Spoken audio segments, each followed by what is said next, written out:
রাজধানী ঢাকা ও পার্শ্ববর্তী এলাকায় আজ দিনভর আকাশ আংশিক মেঘলা থাকতে পারে, তবে মেঘের আনাগোনা থাকলেও বৃষ্টির কোনো সম্ভাবনা নেই বলে জানিয়েছে বাংলাদেশ আবহাওয়া অধিদপ্তর।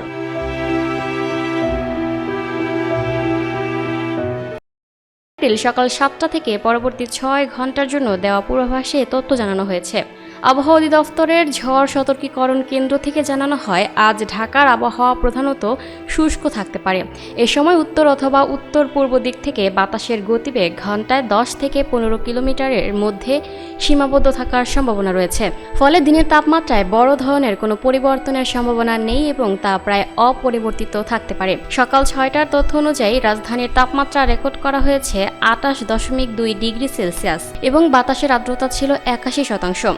গতকাল ঢাকার সর্বোচ্চ তাপমাত্রা ছিল ৩৫.৪ ডিগ্রি সেলসিয়াস, আর আজকের সর্বনিম্ন তাপমাত্রা রেকর্ড করা হয়েছে ২৮.১ ডিগ্রি সেলসিয়াস।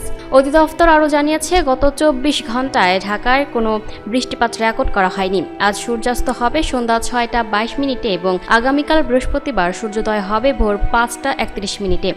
অন্যদিকে মঙ্গলবার রাতে আবহাওয়া অধিদপ্তর থেকে প্রকাশিত সারা দেশের আজকের সম্ভাব্য পূর্বাভাসে জানানো হয়েছে, বুধবার সন্ধ্যা ৬টার মধ্যে ময়মনসিংহ, বরিশাল, চট্টগ্রাম ও সিলেট বিভাগের ২-১ জায়গায় অস্থায়ীভাবে দমকা হাওয়া ও বিদ্যুৎ চমকানো সহ বৃষ্টি অথবা বজ্রসহ বৃষ্টি হতে পারে। সেই সঙ্গে কোথাও কোথাও বিক্ষিপ্তভাবে শিলাবৃষ্টি হতে পারে।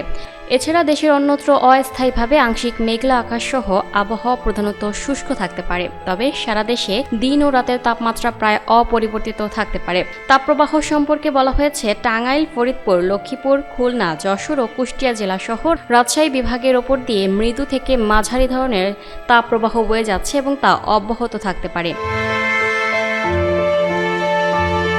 Lucky Akter, up to date news, Dhaka.